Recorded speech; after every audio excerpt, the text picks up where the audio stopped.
Coucou! Allez, aujourd'hui, on se retrouve pour l'épisode 3 de l'oracle G. On va parler de mes analogies de la carte 10 à 19. Donc, c'est le numéro 3 de la série de 7.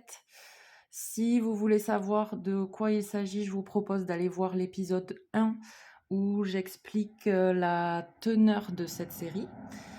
Comme d'habitude, je vais donner mes interprétations. On regardera en comparaison dans le livret. Je les ai classées dans l'ordre. Donc, si vous voulez suivre au fur et à mesure et en faire vos propres interprétations, eh ben, je vous propose, vous aussi, de les ranger. Et allez, c'est parti, on y va. On démarre direct avec la numéro 10. Donc, on a le bateau et l'avion.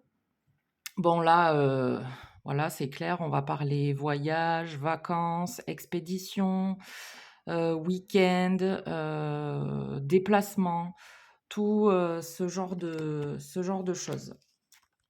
Dans le livret, qu'est-ce qu'on nous dit? 10, le bateau, donc transport, voyage, route, affaires, tourisme, parcours initiatique. Bon. La 11, le lion. Bon, je dois dire quelque chose, c'est que franchement, cette carte, je la trouve très moche, hein. Enfin, au niveau du dessin, on n'était pas. Mais voilà, il n'empêche que. Le lion, pourquoi? Pour moi, c'est quoi? C'est la force, c'est la détermination, c'est aussi le chef de clan.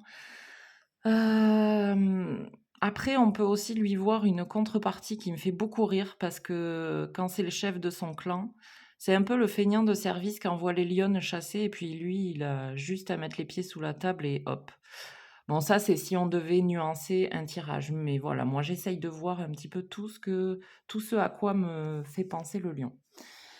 Dans le livret, la force, le courage, l'énergie vitale, l'assurance, la volonté, la détermination. Numéro 12, on a l'épée ou le poignard. Alors là, c'est aussi une carte qui fonctionne à l'endroit ou à l'envers.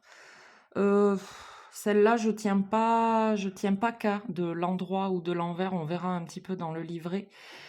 Donc pour moi, le poignard, ben voilà, donc l'arme. On peut parler de personnes qui sont armées pour faire face à l'adversité. Je peux penser aussi à de la trahison. Voilà, se faire planter un poignard dans le dos, par exemple. Ça me fait penser à la force également. Est-ce que j'ai eu d'autres interprétations à d'autres occasions? Je ne sais pas, là, comme ça, j'ai pas. Mais voilà, pour moi, oui, c'est la force, c'est être armé ou être désarmé, hein, selon le sujet du tirage, la trahison. Alors, dans le livret, à l'endroit, agressivité, méchanceté, violence, à l'envers, intensité renforcée des mêmes significations. Bon, agressivité, méchanceté, voyage. Je suis peut-être un peu plus cuicui les petits oiseaux. La numéro 13, on a le papillon. Alors ben, là, je crois que tout le monde a la référence. Le papillon, c'est la transformation, passer de l'état de larve à l'état de papillon. C'est transformation, renaissance, renouveau, passer d'un état à un autre. Voilà ce que moi, je peux en dire. Dans le livret, on va parler de changement, transformation importante, mutation, renouveau bénéfique. Bon, c'est à peu près tout la même chose, sauf qu'au niveau du vocabulaire, j'en ai peut-être un peu moins. La 14, j'adore cette carte. C'est la fleur, la pensée, qui forcément, moi, ben, me fait penser aux pensées, aux réflexions, aux idées, à ce qui touche un petit peu à l'intérieur de notre tête. Voilà. Dans le livret, la pensée, le mental, le psychisme, la réflexion. Bon, voilà, c'est plutôt simple et basique. 15, alors on a les symboles masculins, féminins. Je sais que le livret, comment il appelle ça? Les symboles sexuels. Alors à l'endroit, sexualité, érotisme, aventure. À l'envers, dépendance sexuelle, expérience marginale. Bon, moi, je suis pas trop là-dessus. Alors, est-ce que c'est par pudeur? Je ne sais pas. Mais effectivement, moi, je vais parler de la combinaison homme-femme, de l'équilibre polarité homme-femme. On peut aussi parler du yin et du yang pour ceux qui connaissent. On voit bien au milieu, ils sont un petit peu en fusion, alors qu'après, on a la flèche bleue, la flèche rose qui partent en direction opposée. Encore une fois, selon le sujet du tirage, hein, si par exemple c'est un tirage sentimental et que la cliente que je reçois me dit: «Ah ben voilà, on n'a plus de vie intime», bon effectivement, je pourrais peut-être faire un rapport à la sexualité, mais c'est assez rare. Je vais plutôt partir sur les polarités, masculines et polarités féminines. La numéro 16, alors on a la route sinueuse. Donc ça veut bien dire ce que ça veut dire, c'est le chemin sinueux, un petit peu compliqué, long dans le temps, un petit peu périlleux, sur lequel il faut faire attention, regarder à droite, à gauche, être prudent et ce genre de choses.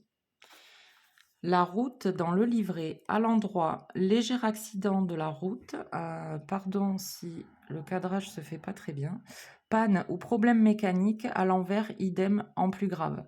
Donc comme moi, effectivement, je suis pas sur de la voyance pure, je vais pas annoncer d'accident. Pour moi, c'est plus des difficultés de parcours, on va dire. La 17, on a l'étoile. Alors pour moi, ça fait totalement appel à nos croyances. C'est les croyances personnelles. On peut aussi parler de croyances limitantes qui vont nous freiner dans l'avancée de notre vie. Les croyances auxquelles on peut faire appel, tout ce qui est de la foi, de l'ordre de la foi et ces choses-là pour justement toujours pouvoir avancer. Dans le livret, il nous parle de protection naturelle ou occulte en tout domaine, ouverture. Bon, j'aimerais bien savoir, pour ceux qui connaissent un peu ce que vous en pensez de cette carte. La 18, c'est la cigogne. J'ai failli encore l'appeler le pélican. Je ne sais pas pourquoi je veux que ce soit un pélican alors que c'est une cigogne. Et là encore, on est beaucoup à connaître la symbolique de la cigogne, hein, c'est celle qui transporte, qui apporte les bébés. Donc on va vraiment parler de naissance, de naissance de projet, de quelque chose de nouveau, d'une arrivée, d'un épanouissement, enfin voilà. J'ai pas grand-chose de plus à dire là-dessus. Dans le livret, donc oui, c'est bien une cigogne. À l'endroit, maternité, naissance, épanouissement personnel, renouveau en général, naissance d'un projet ou d'une activité. À l'envers, grossesse à risque. Bon, alors ça, moi je l'ai dit dans la toute première vidéo, tout ce qui touche à la santé, enfin voilà, moi j'annonce pas de grossesse, je parle pas de la santé, pas du tout, c'est pas mon domaine. Et enfin, la 19, donc ben voilà, on a les pièces. On peut faire référence au domaine donc financier. Ça peut être précautionneux avec la dépense de son argent ou alors ça peut signifier une rentrée d'argent, je ne sais pas, peut-être la naissance d'un nouveau projet professionnel, qui on annoncerait qui pourrait être fructueux et rapporter une stabilité financière et aussi pour moi, ça représente, la stabilité ou l'aspect financier, pas forcément la stabilité parce que tout dépendra de ce qu'il y a à côté. Mais voilà, on va parler, de matérialité et de finances. Et dans le livret, on nous dit quoi? L'argent. Grosse rentrée d'argent, bien matériel, acquisition. Bon ben voilà, là on est un petit peu sur la même longueur d'onde. Donc voilà, c'était l'épisode numéro 3 de la carte 10 à 19. La vidéo n'aura pas été trop longue. Et bien je vous remercie de m'avoir écouté. Et puis je vous dis à très vite pour l'épisode 4. Bisous!